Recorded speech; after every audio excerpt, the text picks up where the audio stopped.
বিশ্বের বিভিন্ন স্থানে চলছে যুদ্ধ। এশিয়ার কয়েকটি দেশেও লেগে আছে ব্যাপক সংঘর্ষ আর বাকবিতণ্ডা। ভারত, পাকিস্তান, থাইল্যান্ড, কম্বোডিয়া, চীন, জাপানের মধ্যে কূটনৈতিক টানাপোড়েন বাড়াচ্ছে উদ্বেগ।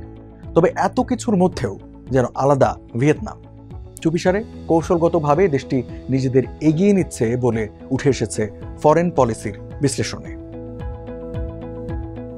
ভিয়েতনাম এটি কমিউনিস্ট শাসিত রাষ্ট্র। স্বাভাবিকভাবেই চীনের সঙ্গে এর সম্পর্ক বেশি থাকার কথা। তবে ফরেন পলিসির প্রতিবেদনে বলা হয়েছে, ভিয়েতনামের নীতি এখন বন্ধু বাড়ানো, শত্রু কমানো।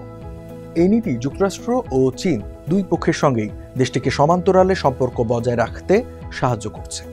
দেশটি বুঝতে পেরেছে যে যুক্তরাষ্ট্র চীন প্রতিযোগিতা ভিয়েতনামের জন্য ঝুঁকিপূর্ণ।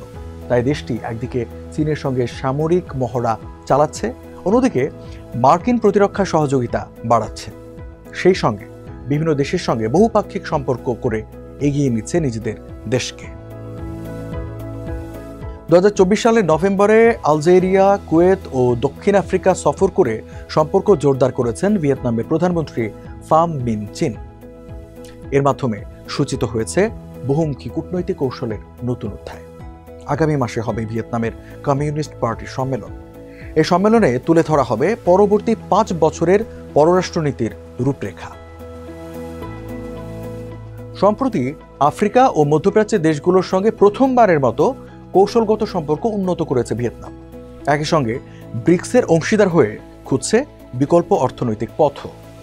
2008 থেকে 2016 পর্যন্ত রাশিয়া, চীন ও ভারত এই 3টি মাত্র দেশের সঙ্গে শীর্ষ পর্যায়ে অংশীদারিত্ব ছিল ভিয়েতনামের। তবে 2022-এর পর দেশটি যুক্তরাষ্ট্র, যুক্তরাজ্য, জাপান, অস্ট্রেলিয়া, ফ্রান্স সহ 14টি দেশের সঙ্গে স্থাপন করেছে সুসম্পর্ক। বিশেষজ্ঞদের মতে ভিয়েতনাম এখন এশিয়ায় একটি উদীয়মান শক্তি। লেহ ইনস্টিটিউটের এশিয়া পাওয়ার ইন্ডেক্স 2025-এ দেশটি 12তম স্থানে উঠে এসেছে। ভিয়েতনাম বুঝে গেছে একক শক্তির উপর নির্ভরশীলতা নিরাপদ নয়। তাই বিশ্বজুড়ে বহুমুখী অংশীদার তৈরি করে নিজেদের জন্য কূটনৈতিক নিরাপত্তা জাল তৈরি করছে তারা। এ কৌশল হতে পারে অনিশ্চিত ভূরাজনৈতিক পরিবেশে বেঁচে থাকার মূল চাবিকাঠি।